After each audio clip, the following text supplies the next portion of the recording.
And stuff kind of happens, but like not really at the same time. And I don't even really like Peyton. Like, she's annoying. Be flushed down the toilet. Like, she would know that if she actually did her training. It's very much catching fire.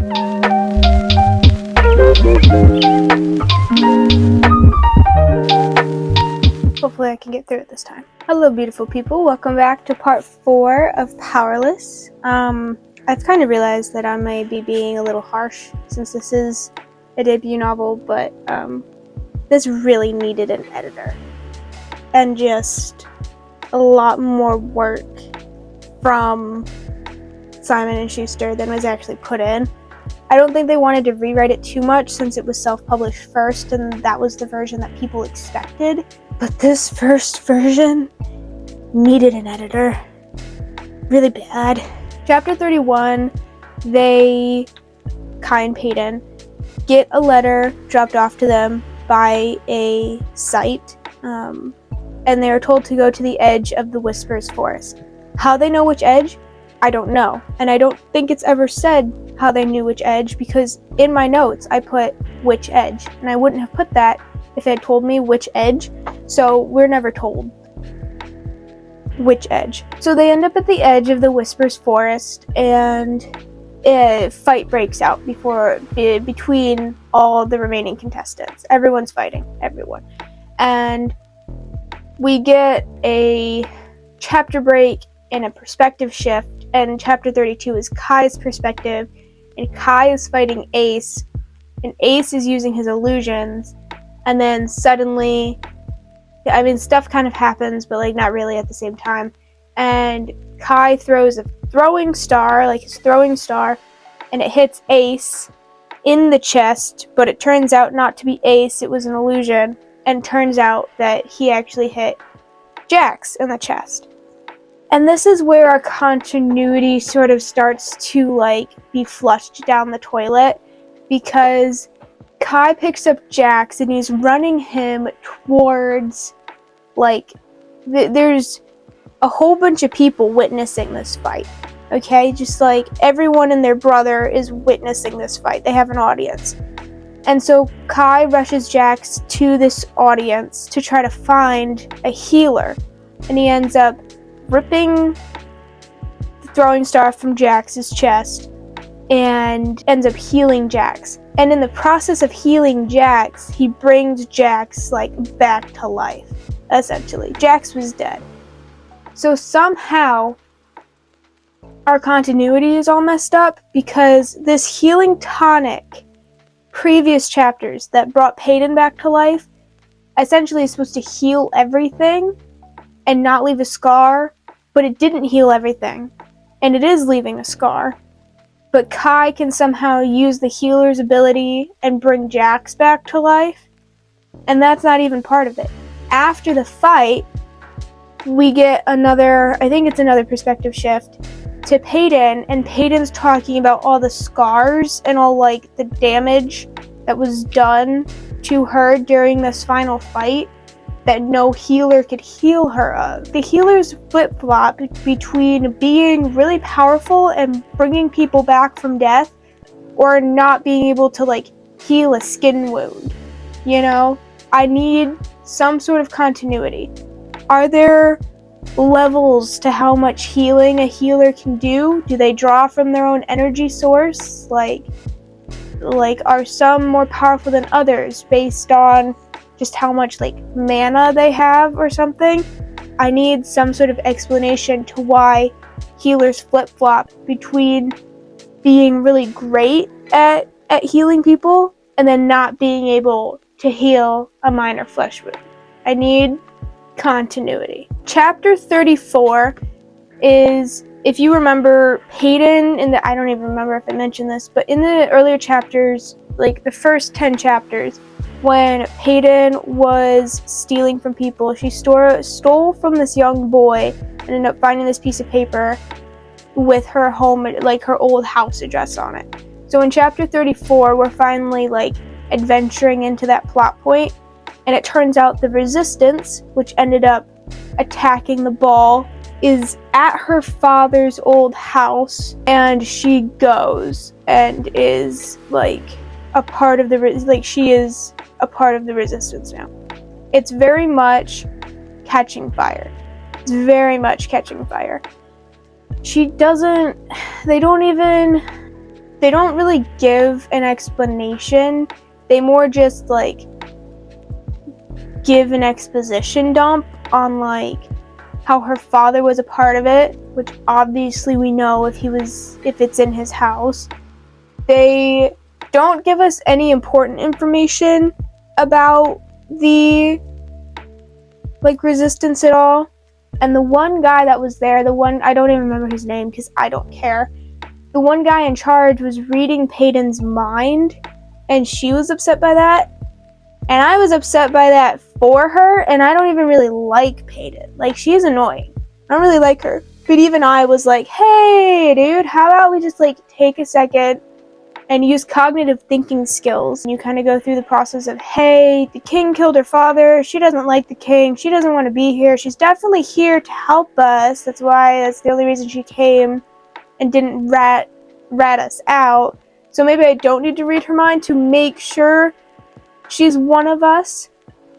I don't know. It was weird and convoluted, and I didn't like this old man peering into her head. It was weird.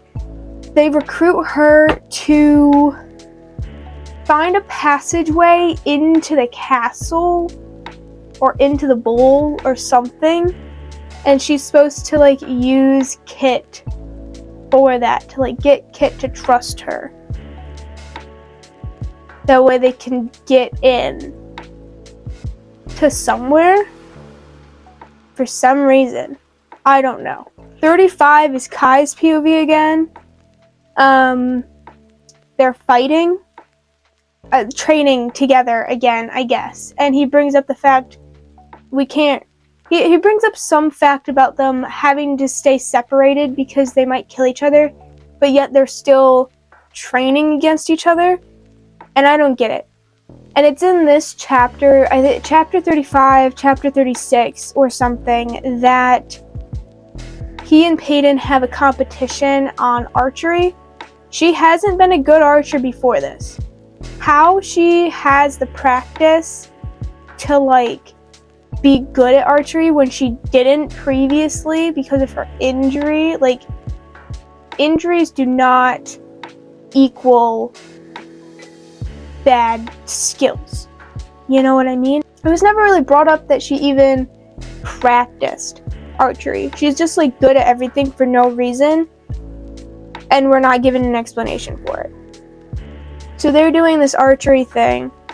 Kai is jealous that Peyton is talking to Kit before this, and then she comes over to Kai and is like, you want a rematch? And at first I thought they were going to fight each other, and I was going to be like, no, don't do that, that's stupid. But then they just had an archery like competition. But then during this archery competition, he uses it as his opportunity to like put his hands all over her. And this book is so like unconsensually like touchy. Like, neither of them have a problem with it, but like also neither of them has consent. And also they're not enemies to lovers. And also it's not a slow burn. So I don't like it. Don't mark it an enemies to lovers slow burn if it's not an enemies to lovers slow burn. That happens. They put their hands all over each other. He has a moment. I'm surprised he doesn't. Never mind. 36, Kit and Peyton are having a moment.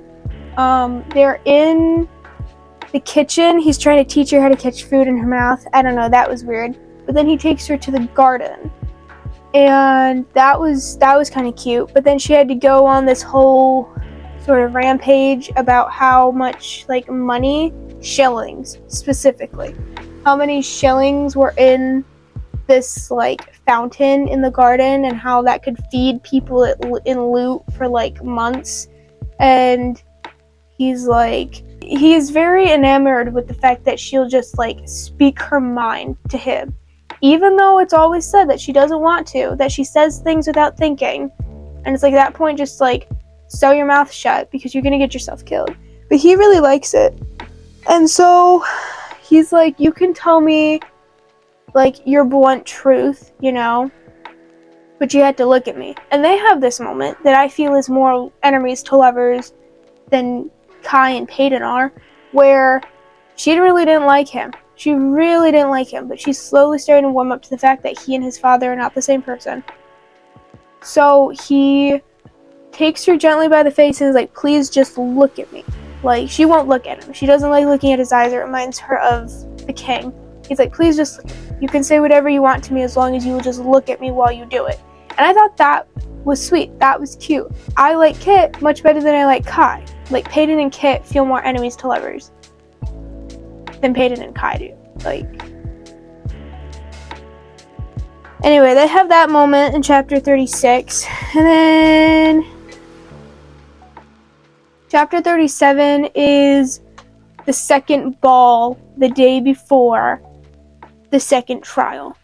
And so they're there. She's wearing red this time. I don't understand her motives, okay? Because she's constantly telling herself to play the part and not draw attention to herself, to pretend that she likes being there. She needs to play the part.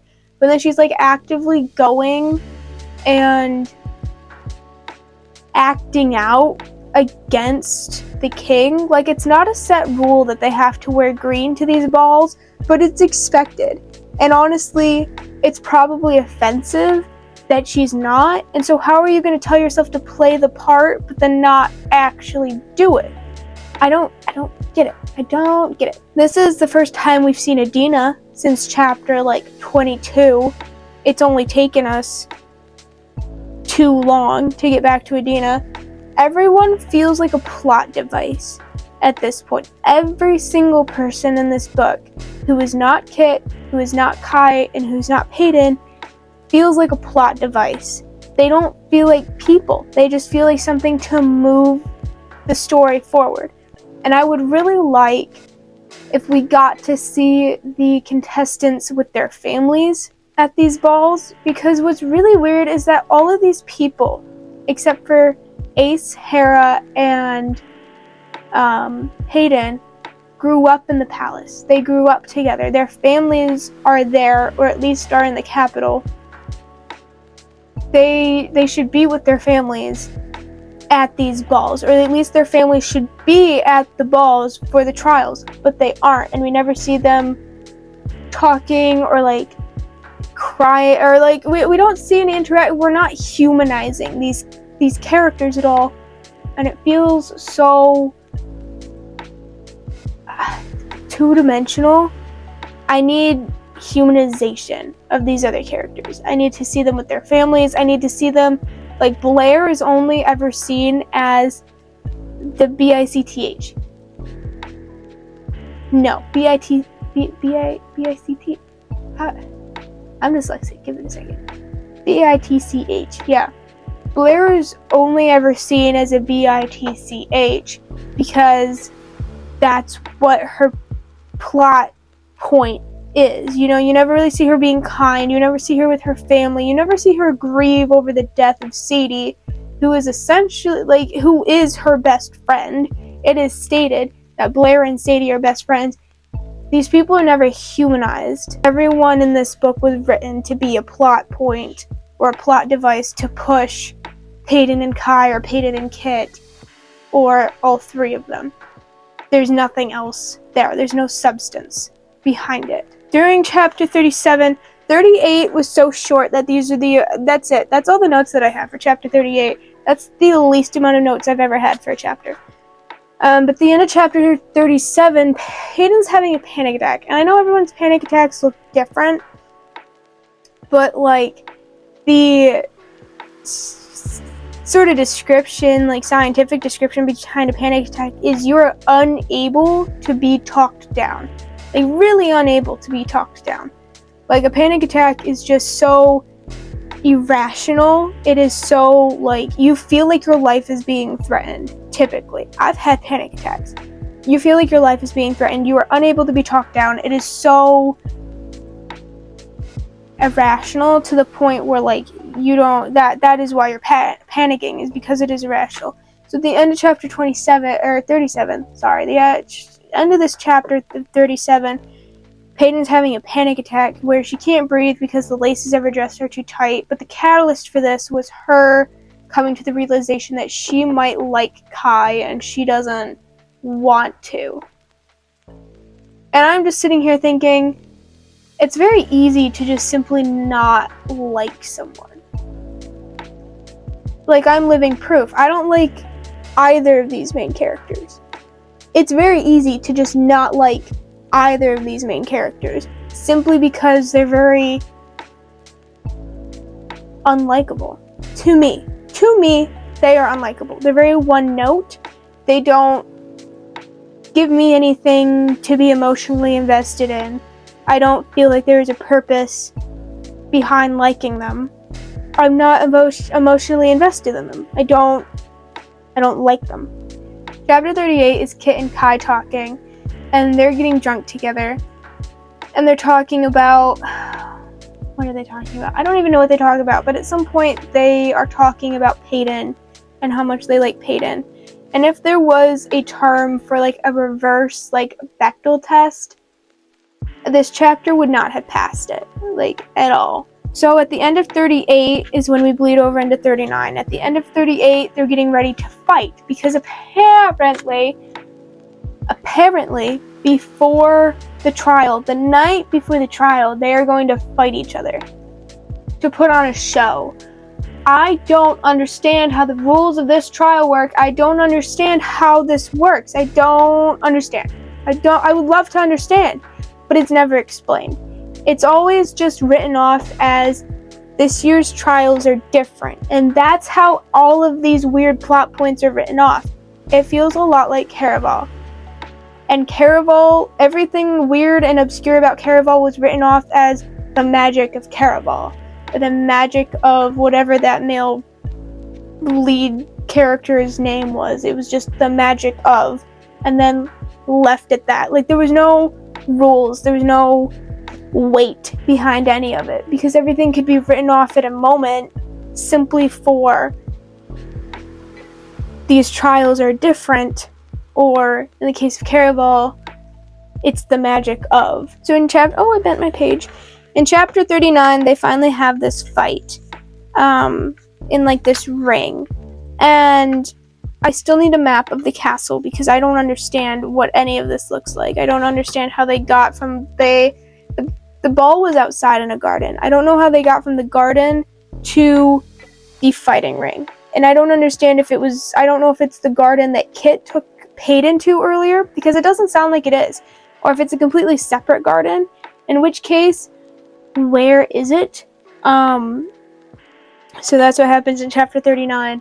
And this is another issue I've been dealing with, is that Peyton doesn't interact with anyone besides Kai or Kit. Okay, she doesn't train against anyone. She doesn't have a conversation with anyone. It's simply her and them, and that's it. And that would be fine if this was supposed to like be a good romance, but this isn't a good romance. This is not what I consider a romance. But carrying on. Peyton is having to fight Blair, okay? Peyton has never fought Blair before, which I figured if you were training, you would at least fight everyone once. That way you can at least know what their styles are, but she doesn't. She doesn't go about this the smart way. So instead, Kai comes up after his fight against Braxton again, and he whispers in her ear, don't stop moving, she doesn't fight, Blair doesn't fight physically, use her telekinesis against her, stuff like that. And I'm like, she would know that if she actually did her training and fought against Blair. She would know this. You don't have to tell her, it's so, I don't get it. I don't understand. Why does this happen? Why does this happen? Peyton fights Blair and she ends up laughing. These people laugh at the most stupid stuff so much. I'm so tired of them laughing. There are other words to describe laughing. Chuckling, chortling, giggling, guffaw. But she only ever uses the word laugh. And I'm so tired of it. Chapter 40, they end up, miraculously, in the second trial.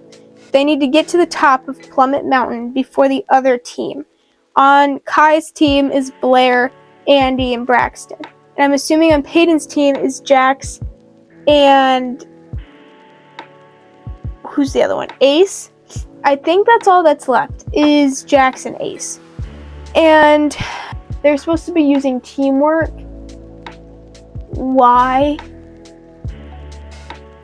Why? Like, if it's supposed to be a trial to the death, why are you forcing them to be into teams? During this, Kai says something that sort of...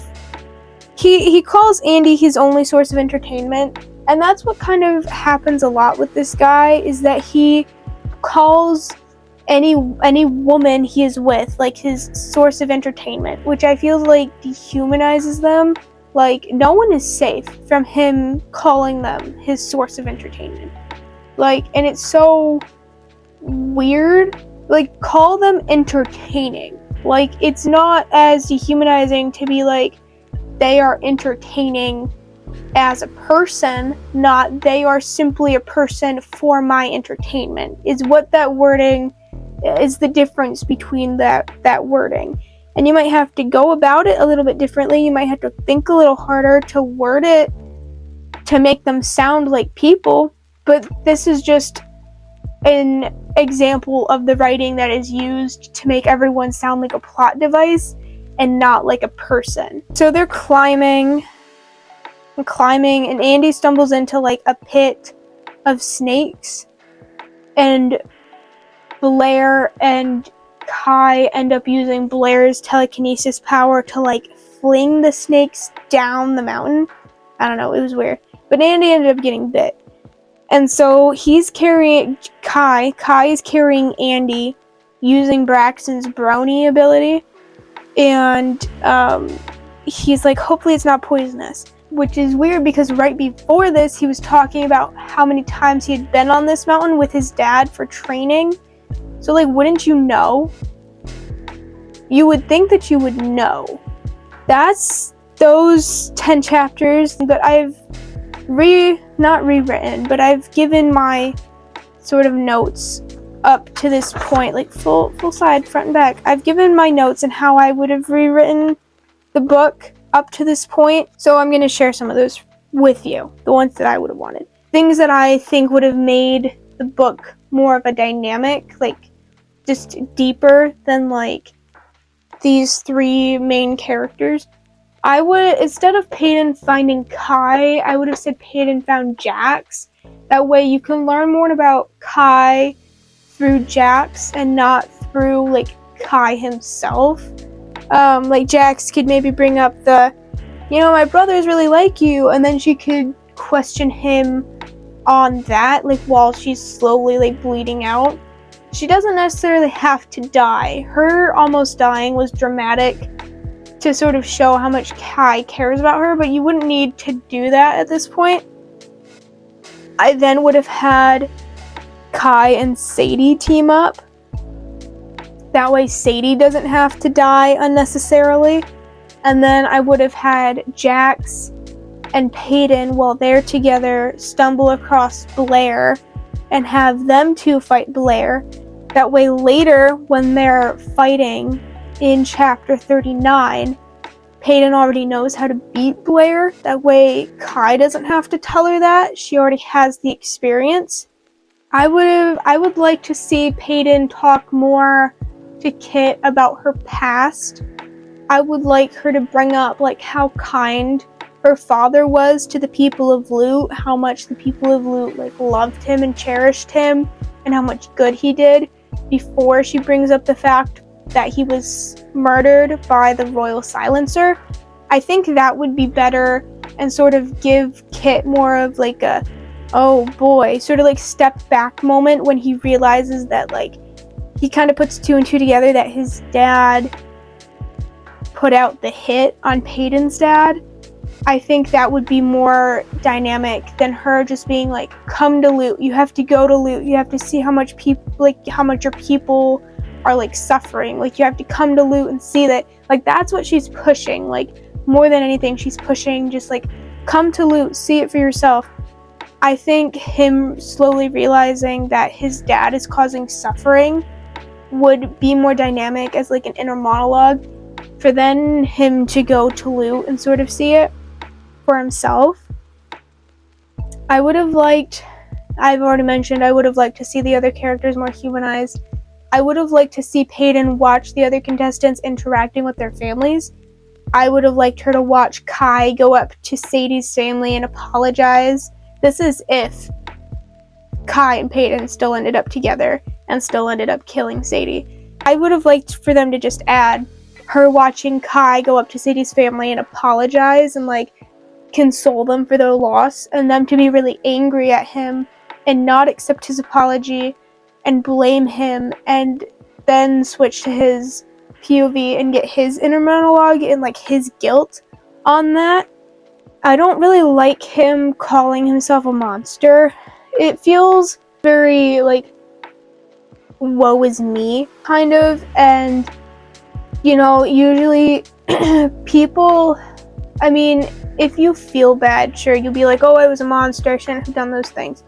But I feel like he shouldn't really realize that as much as he does. I feel like he shouldn't really realize that he's doing something bad.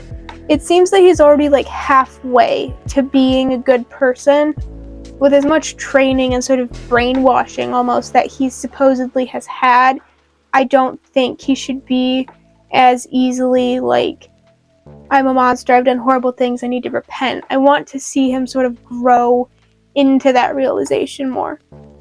And through Sadie's family, like, being upset with him, I feel like you could have done that. I'd like to know more about Ellie. I want to see Ellie, who is Peyton's personal maid. I'd like to see Ellie, what her power is. Like, is she part of the resistance? Because Lenny's part of the resistance. I would have liked to see that. Oh, by the way, Lenny's part of the resistance. I would like to see Peyton sort of fall into the act a bit more. I think it would be really interesting to see her sort of like, because you know she reminds herself to play the part. I would like to see her actually sort of become that part, and then maybe bring in Adina, and Adina be like, you're changing, like you're not who you were anymore, like what's happening, what's changing. And then Peyton slowly realized that her mantra to play the part is changing her into the part that she was trying to pretend to be, and she is slowly becoming that which she like hates or whatever. I think it would be interesting to see her in her monologue on that as she tries to battle like between being very comfortable in the palace and getting to know these people and building connections, and her still feeling loyal to Loot and to her father and the rebellion and stuff like that. I need to see more dynamic, just more dynamics like that, really. I think it would be cool if Peyton talked with the Queen a bit more, because the Queen seems like the most chill person in this entire book. We don't see much of her, but apparently the King really loves her. Like, it's brought up a bunch of times that the King only smiles when he's smiling at the Queen. I think Peyton talking to the Queen would be really interesting, because maybe at some point you could build in the fact that the Queen is maybe part of the resistance and she knew Peyton's father really well. And then you could do some sort of like 360 twist with that, where it turns out that the Queen has been orchestrating some sort of resistance of the Fatals behind the King's back, and that ends up some way or another. So technically the Queen would be doing to the King the same thing that Peyton is trying to do to Kit, and I think that would be a very interesting dynamic, because while the Queen wants to protect her son, she still understands that Peyton has a duty to the resistance. Other than that, I just need more world building. I need to know how the powers work, what the rules are, you know. Is Loot the only town in this entire kingdom? Because they never bring up any capital cities, they never bring up any other towns besides Loot. You know, Loot is it. It is the castle, it is Loot, and then it is like the seas, the desert, the mountain, the forest. You know, like that's it. How far does this kingdom reach? Like, I need more world building. Especially because in the first trial, it was mentioned that there are like wild beasts in the forest. like alien beasts in the forest, but we never see any. Like, instead of the wolves, I would have liked to see those, and instead of like the snakes, I would have liked to see like maybe you could do winged reptiles, like mini dragons or something. Like, give us more fantasy and less whatever this is. I'm gonna sign off here. This video is a lot shorter than my others because nothing's happened. Nothing has actually happened, and it's slowly starting to drive me up a wall. So I will read the next 10, and then I will come back to you, and we'll see if we are progressing any more through this. I don't think we will, honestly. I'm up to chapter 40. I have 20 something chapters left, and with as short as some of these chapters were, like, I don't know if we're gonna get that much more that I'm looking for, especially already halfway through. Thank you so much for watching. I'll see you in the next one. Stay safe. I love you. Peace.